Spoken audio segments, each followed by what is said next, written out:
Assalamualaikum warahmatullahi wabarakatuh. Perkenalkan, nama saya Ma'rifatus Solihah dengan NIM 231F10032. Tujuan saya membuat video ini untuk memenuhi tugas mata kuliah pendidikan anak dengan disabilitas netra yang diampu oleh dosen Bunda Sugihartati SPD MPD. Saya sendiri merupakan mahasiswa semester 1 pada prodi pendidikan luar biasa di Universitas PGRI Argopuro Jember yang sering kita kenal sebagai Unipar Jember. Pada materi kali ini saya akan membahas dampak ketunanetraan terhadap perkembangan orientasi dan mobilitas anak tunanetra. Sebelum itu, izinkan saya mengenalkan nama bahasa isyarat saya, yaitu R dan I, Rifa. Bagi anak tuli, kalian bisa memanggil saya Rifa. Kembali pada materi. Seperti yang kita ketahui sebelumnya bahwa anak tunanetra itu dibagi menjadi dua, yaitu mereka yang mengalami low vision dan mereka yang mengalami totally blind. Low vision sendiri merupakan kondisi di mana anak tunanetra masih bisa melihat sekitarnya secara remang-remang. Jadi mereka masih bisa beraktivitas seperti dan yang kedua adalah tunanetra dengan penglihatan total, yaitu mereka tidak bisa melihat sama sekali lingkungan sekitarnya. Pada materi yang akan saya bahas yaitu dampak ketunanetraan terhadap perkembangan orientasi dan mobilitas anak tunanetra sendiri. Apa sih orientasi dan mobilitas tersebut? Jadi secara gamblangnya, orientasi merupakan kemampuan untuk memahami objek dan hubungan objek dengan lainnya dan memerlukan pola mental tentang lingkungan. Dan mobilitas sendiri merupakan kemampuan atau kemahiran berbagai teknik dan keterampilan yang memungkinkan penyandang disabilitas netra atau orang yang mengalami hambatan penglihatan bergerak dengan mudah pada lingkungannya. Jadi, dampaknya orientasi dan mobilitas ini sendiri saling berkaitan, tidak bisa dipisahkan. Jadi, pengembangan orientasi dan mobilitas tidak bisa dilepaskan dari awal perkembangan gerakan yang dilakukan oleh tunanetra. Jadi kalau anak tunanetra melakukan orientasi, pasti mereka juga akan melakukan yang namanya mobilitas. Seperti itu. Ada salah satu tokoh yang mengemukakan yang bernama Jan mengemukakan bahwa siswa yang mengalami ketunanetraan berat dengan berbagai ketakutan akan tidak memperoleh kesempatan yang baik untuk belajar keterampilan bergerak, sehingga anak tunanetra yang berat tersebut sering mengalami keterhambatan atau keterlambatan dalam motoriknya sehari-hari. Misalnya pada posisi kakinya yang kurang bagus atau ketika berjalannya yang kurang kokoh. Jadi mereka memiliki keterhambatan pada sistem motoriknya. Solusinya gimana? Jadi solusinya, sebelum tunanetra mengenal situasi dan kondisi lingkungan di luar dirinya sendiri, maka anak tunanetra perlu mengetahui adanya orientasi dan mobilitas. Nah, untuk mengenal dirinya sendiri tersebut ada yang namanya body image for the blind.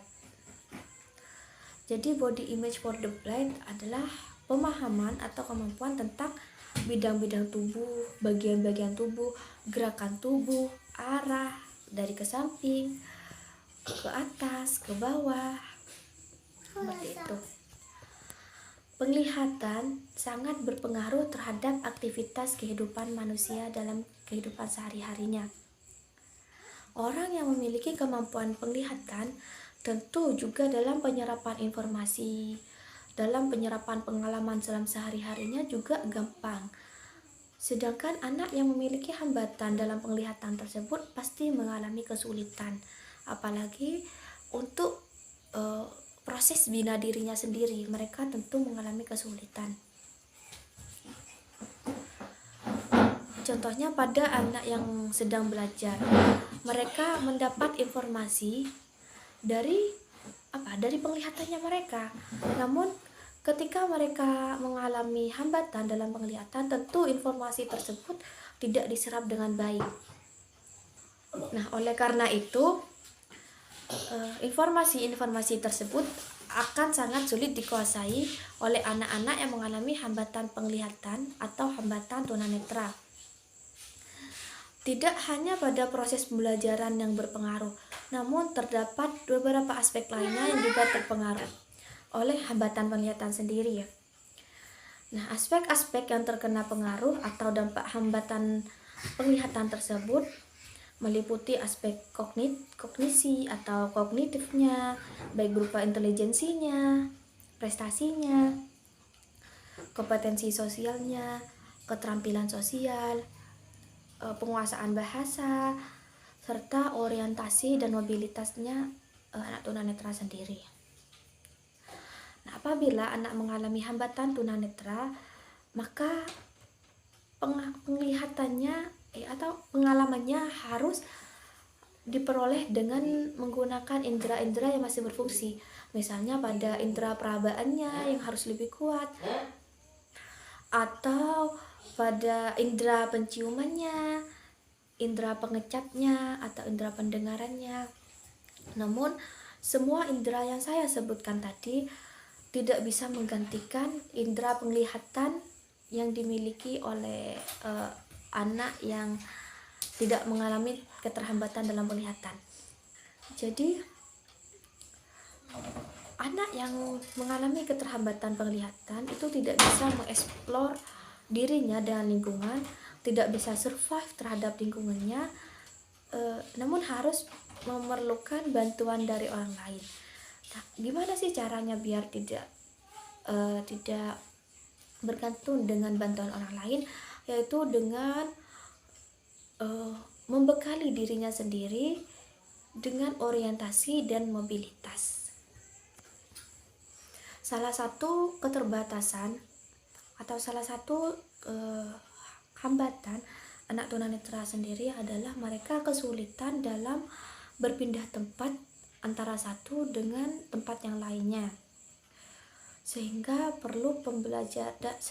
pembelajaran orientasi dan mobilitas sendiri harus dimiliki oleh setiap anak yang memiliki hambatan tunanetra. Tujuannya kenapa?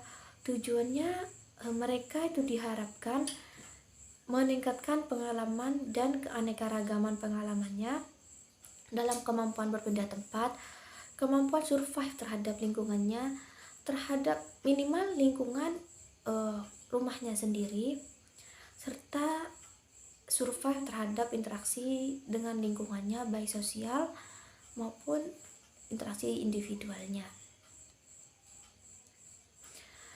Ada salah satu tokoh yang mengemukakan yang bernama Juang Sunanto mengemukakan bahwa latihan orientasi dan mobilitas mencakup latihan sensorik, pengembangan konsep, pengembangan motorik, keterampilan orientasi formal, dan keterampilan mobilitas formal.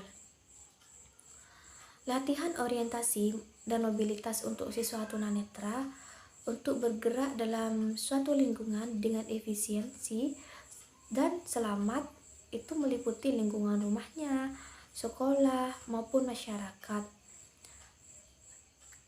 Jadi memang harus perlu latihan untuk bisa memahami betul orientasi dan mobilitas bagi anak tunanetra sendiri. Menurut Juang Sunanto juga Dampak ketunanetraan bagi siswa tunanetra itu ada beberapa. Salah satunya, siswa tunanetra memiliki otot-otot yang kurang baik pada kepala, leher, dan otot-otot tubuh, sehingga tunanetra sendiri mengalami kesulitan dalam berpindah tempat yang baru. Jadi, karena dari kecil mereka itu tidak survive terhadap lingkungannya, sehingga gerakan motoriknya mereka itu juga berkurang, mengakibatkan pada karakteristik fisiknya sendiri mereka itu mengalami kekakuan, baik dari kekakuan leher, kekakuan otot, sehingga mereka juga dalam berpindah tempatnya itu kaku, perlu dilatih memang.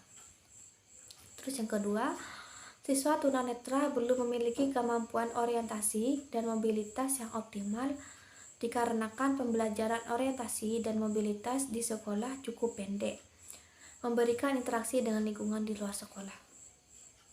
Jadi memang benar, orientasi dan mobilitas sendiri bukan hanya bergantung pada lingkungan sekolah, namun jauh dari itu.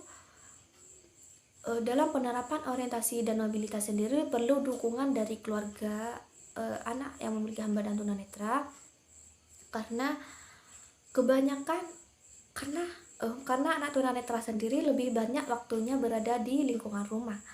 Jadi perlu adanya kerjasama yang baik antara orang tua dengan guru pendamping di sekolah anak tunanetra agar orientasi dan mobilitas bagi anak tunanetra sendiri itu berjalan dengan lancar dan anak tunanetra bisa survive terhadap lingkungan sekitarnya. Ada yang namanya selanjutnya yaitu prinsip orientasi. Prinsip orientasi sebagaimana dijelaskan bahwa orientasi adalah proses penggunaan indera yang masih berfungsi untuk menetapkan posisi diri dalam hubungannya dengan objek lain di sekitarnya.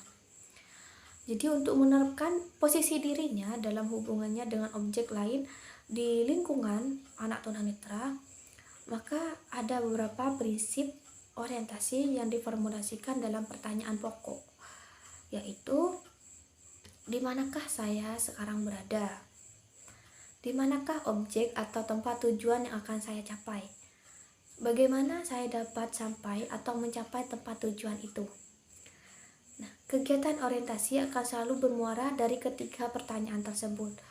Untuk menjawab pertanyaan orientasi tersebut, maka anak atau siswa tunanetra menggunakan inderanya yang masih berfungsi seperti indera pendengaran, perabaan, pengecapan, dan kinestetiknya atau bahasa isyarat dengan menunjuk-nunjuk.